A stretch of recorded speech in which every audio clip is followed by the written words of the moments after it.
Hello viewers, আজকে আমরা কোনো ধরনের মাংস ছাড়াই রান্না করব অসাধারণ স্বাদের কষা মাংস।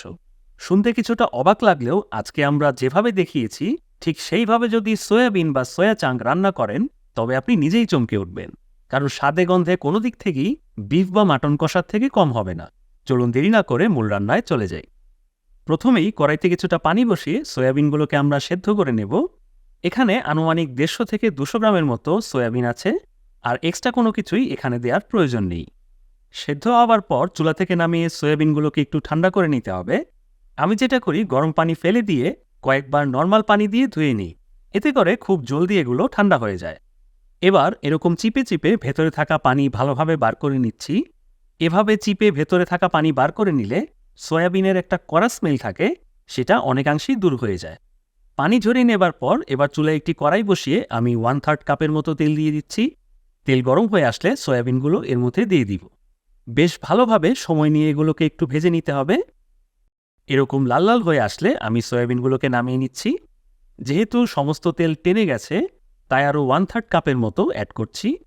তেল গরম হয়ে আসলে 1 কাপ পরিমাণ পেঁয়াজ কুচি দিয়ে দিলাম। দিচ্ছি 5টা এলাচ, 3 টুকরো দারুচিনি, 8 থেকে 10টা করে লবঙ্গ এবং গোলমরিচ। পেঁয়াজগুলো নরম হয়ে আসলে 3 টেবিল চামচ আদা রসুন বাটা দিয়ে দিলাম। ব্লেন্ড করে নেওয়া 5 থেকে 6টা কাঁচামরিচ দিয়ে দিচ্ছি। এটা অবশ্যই দেওয়ার ট্রাই করবেন।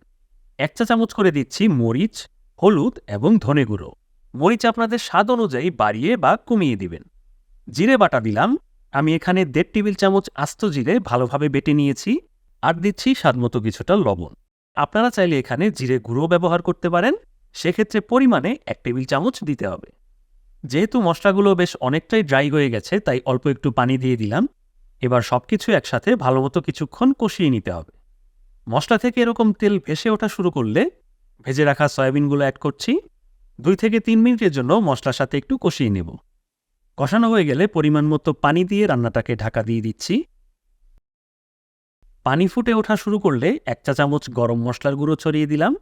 ভালোমতো মিশিয়ে আবারও ঢাকা দিয়ে দেব।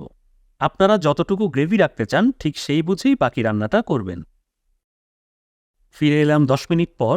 দেখতেই পাচ্ছেন মশলা থেকে তেল ভেসে ওঠা শুরু হয়ে গেছে, আর বেশ ঘন একটা গ্রেভি হয়েছে।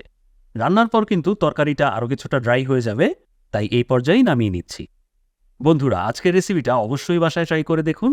ভাত, রুটি, পরোটা সবকিছুর সাথেই অসাধারণ লাগবে। এরকম সুস্বাদু সব রেসিপি পেতে অবশ্যই চ্যানেলটিকে সাবস্ক্রাইব করুন এবং আমাদের আরও মজার মজার রান্নার ভিডিওগুলো ঘুরে আসুন। আর হ্যাঁ, রান্নাটা কেমন লাগলো তা কমেন্ট করে জানাতে ভুলবেন না। ভালো থাকবেন সবাই। Happy cooking.